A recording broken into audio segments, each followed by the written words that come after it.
You know what's missing from the 2025 Ford Super Duty? The keypad. Ford did away with it in 2025, and let's just say we think that was a super mistake. Where's the keypad? They got rid of that in 25? They got rid of it, yeah. It's crazy, you know? The keypad has been around since the 80s, and it's grown in popularity over time. Look at that. Oh, look at that. Forget your keys? No problem. That keypad had your back. And that, Ford, is why the keypad should have never left. And judging by how many people have asked us about it, we're not the only ones who miss it. But here's a little secret. Ford left the wiring harness inside the door. So we did what had to be done. We put it back. Oh man, sweet.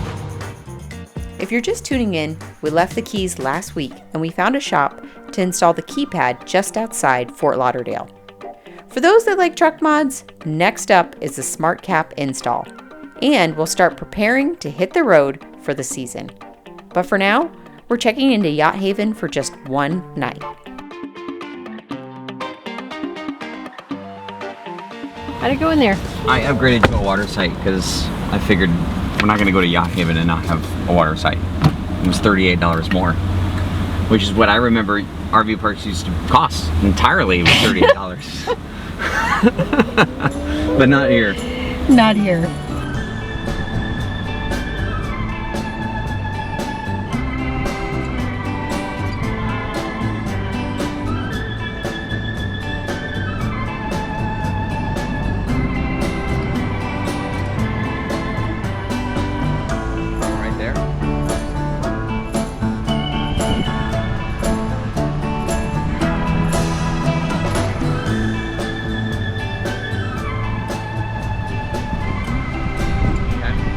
A little tight. I would normally come this way.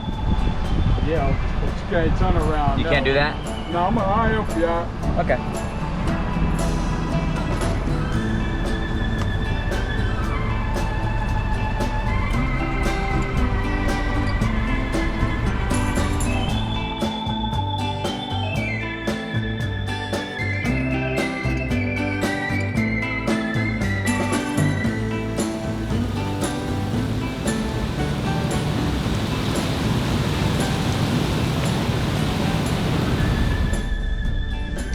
That's where we're gonna leave it. What do you think, Charlie? Are you ready to go for a walk? Oh man, it's kind of windy. I don't think I can put the awning out.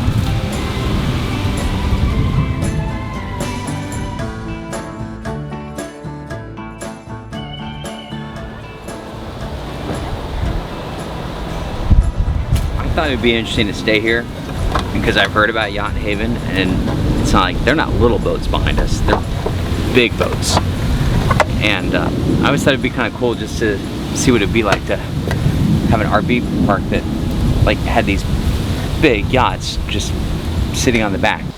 We've got power, so I'm going to turn on the AC. Oh, Charlie, thanks you. This is how you wean yourself off of key lime pie. You make key lime sparkling water. That's what we're doing. You know, when we travel out west, we can sometimes go an entire week without paying $1 for RV lodging. Maybe longer sometimes. And when that happens this year, I'm gonna remember this week. And it's gonna, finally the balance is gonna go like that. It might take 2 weeks out there actually. It might take 2 weeks of dry camping for 2 weeks straight, but we can do it easily, easily.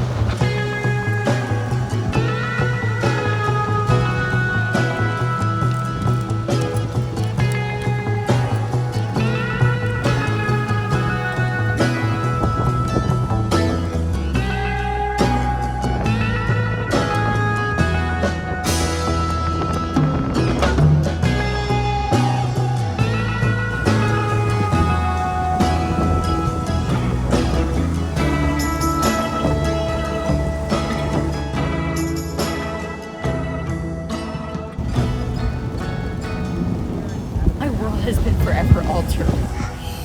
That was an iguana that just jumped from the tree. He was 3 feet long. And he just jumped, his body was 3 feet. Then there was his tail. Yeah. He just jumped in the water and swam away like the fastest thing I've ever seen. He swam away like a dolphin. Yeah. Florida is weird, man.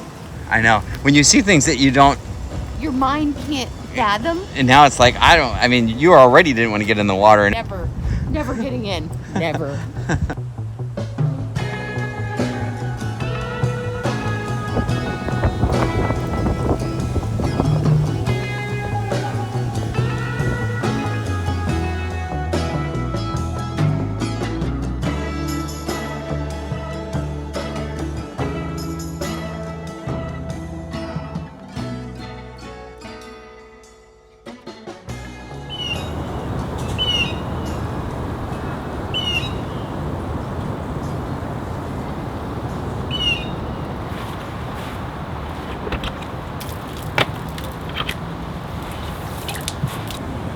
So since we've done Clean Tank back in San Antonio, we Clean Tank of Austin, but there's Clean Tank franchises all across the dealers, I should say, all across the country.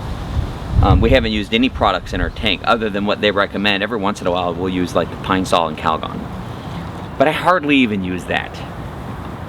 I think I've learned that with a holding tank, not a septic tank, huge difference.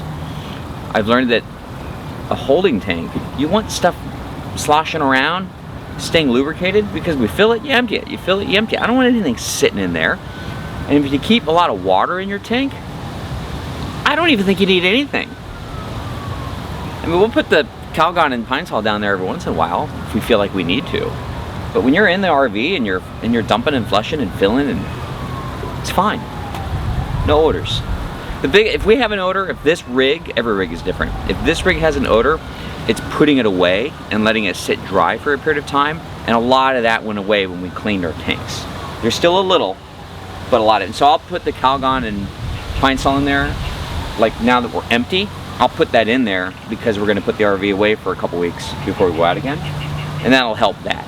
I'm gonna put 3 full toilet bowls down there because I want water all along the bottom of the tank, and that's going to prevent odor. And the last thing I want to do is just have a dry tank down there.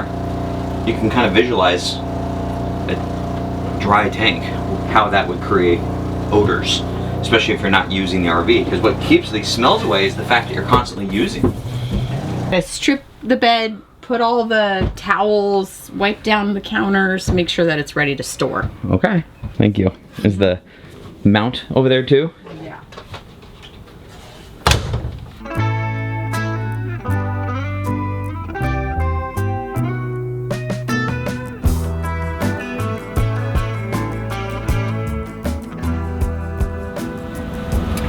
Wow, that Death Star is pretty. It is a pretty Death Star.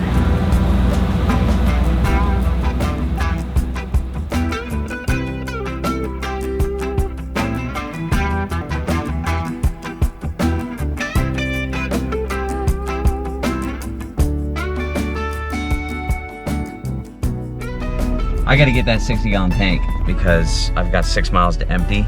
There weren't any like truck stops on the way out of the Keys, so I got a little low. I'm not used to getting fuel so much. And one of the reasons why I don't like getting low on fuel, first, it's really bad on the fuel pump. But secondly, it puts you in a situation like I'm in right now where I have to use this gas station because it's the only place to get diesel around here. So it forces you to pull into gas stations that you really shouldn't be in. It's one of the reasons I like the 60-gallon tank is because it gives you a lot of options. You know, by the time you got a quarter tank left, you've still got like a couple 100 miles. So anyhow, it's coming. I'm actually going straight to SMB in California, and we're gonna put it in at the HQ, SMB HQ. I'm gonna do it with Cayman, and we're gonna do it together, and I hope to record step by step so that if you can watch the video, you could do the tank yourself, because it's not that complicated if you know all the steps.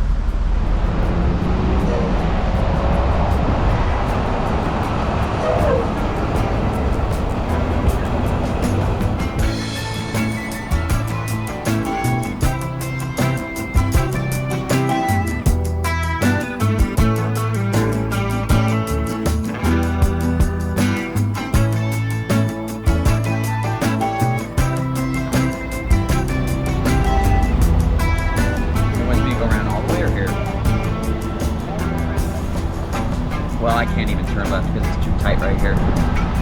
This guy. Nice. All right, I'm gonna go in and let these guys know I'm here. Disconnect the truck, get started. Looks like a real clean shop. And I came in. He asked me if I disconnected the trailer. I said I can. He said, we're ready for you. Just disconnect, come out back. We'll pull the silver truck out, we'll get you in. Nice. Oh, why does it feel? Okay. Well, I only chalked up on one side. That's all it was gonna take. It's pretty level ground, so I figured chalking on one side is enough.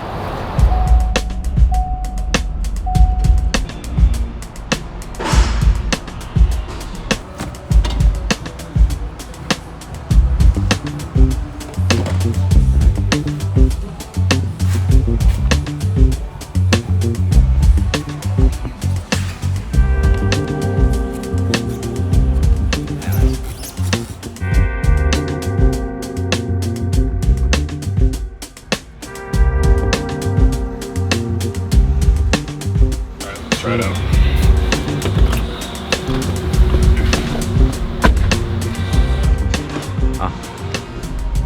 It is 10:03.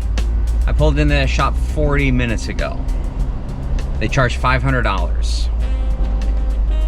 It's a little bit beyond a DIY from my perspective. I'm sure there's a lot of people that are capable of ordering the 24 parts, pulling off the door panel, wiring it, programming with Forescan, doing in the codes, all the stuff. So it could be a DIY. A couple more points on the keypad. It used to be to get your factory code, it was printed on this card and put on the back of your owner's manual. That's when Ford provided printed owner's manual. Now the owner's manual is in the screen. If you click the features, owner's manual, it comes up here. They got categories you can look at. You can search for stuff, type in here, stuff like that. So where do you get your code? On this truck, the factory code was still printed on the security module underneath the glove box. But Diesel Cartel said some trucks, it was not printed there. So you would need both fobs, both of your fobs for them to program. Everything else is the same. If you go into settings, vehicle, you can scroll down here, door keypad code, you put in your factory code, and then you can change it to whatever you want. All the same. We're at Diesel Cartel, we're basically in Fort Lauderdale. Great shop, super clean. I do think it's cool that they let me record, and I didn't really tell them about KYD or the channel until after. So I like it when shops are cool about that. It just means they're confident in their work and they don't really have anything to hide. They're doing things the right way. Over the years, that's kind of one of the things that we've learned. So anyway, so if you're in the area, so if you got a 25, you're looking for a keypad, that's how you can get it. But they do air, they do lifts, they do a ton of S&B tanks. They can put toppers on, you know, all the stuff that we like.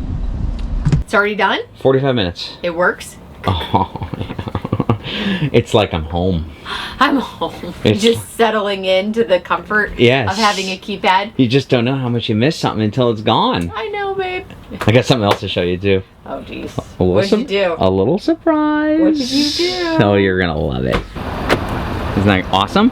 Wow, it feels nice. Doesn't it though? Yeah. That's great. Yep. Do you notice anything different? Autonomous driving. Oh no, ding, ding, ding, ding, ding. Ding, ding, ding, ding, ding. You nailed it. Yeah. How nice is that? The seatbelt does eventually go on. But with all the in and out when you're backing an RV or you're pulling out of a stop, or I'm gonna get in the truck and I'm gonna go to like throw away the trash and go do one last walk around, the dinging, it's just like I put my seatbelt on, I take my seatbelt off. Anyway, he turned it off.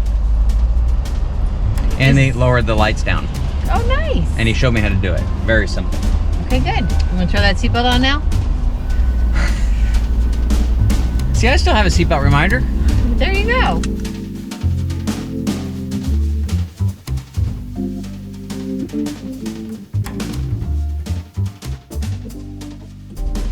We're back at home. Trish and I got everything out of the Airstream. We got everything unpacked. We did laundry. We washed the sheets, washed the blankets, dried them, put them back in the Airstream. I was looking at just taking off to go bring the rig back to Randy's house, but there's so much traffic in Tampa. I thought, why leave now and just be stuck in traffic? So I actually got on the trainer. I rode for an hour. That was great. Trish made Randy the famous oatmeal cookies that he loves so much, that we all love so much. So Trish is still perfecting the recipe, because I know the question, well, can I have the recipe? She's still perfecting it. They are no longer flat, and I think they're just as good. So anyway, she's still fine-tuning that. Anyhow, so I'm gonna go get this trailer back, and so that I can get to editing for the rest of the weekend. And then I'm gonna go back to Randy's here this week so that we can put that smart cap on.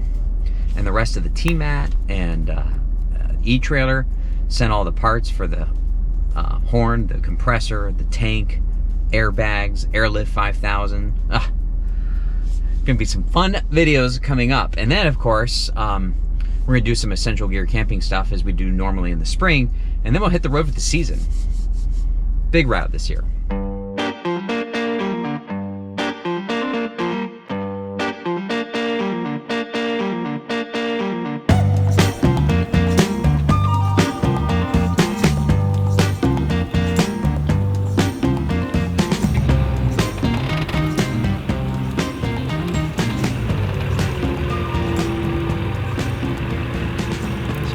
Did I tell you I got the BMC hitch lights coming? Oh, just wait. They're so cool. And they shine out on the sides too. So like I was just getting fuel over at Pilot, and as I was pulling out, I was looking at my side mirror and I'm like, I don't really know where the bollard, the post is in relation to my turn. Well, I'm gonna be able to see that because the light will come out the my rear bumper sideways, 90 degrees. So pretty excited about that. You know, hook it up to an upfitter switch and it's all wired up. It's so easy to install. Anyway, I'm gonna straighten up just a little bit more, and then it doesn't look like Randy's home, and I got some oatmeal cookies for him, so I'll probably stop over by the track and put him in his truck. He'll like that.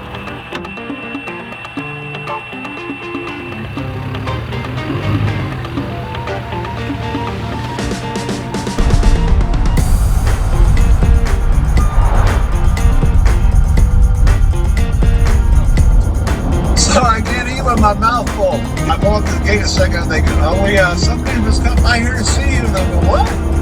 And then they brought those cookies out. I said, oh.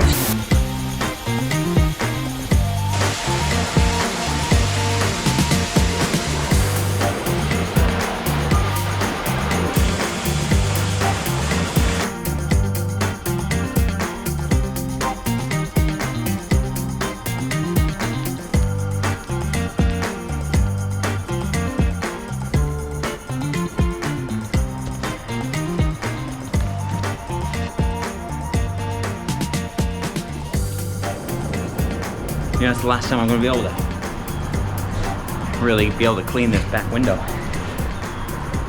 As that smart cap goes on, it's a little harder to access.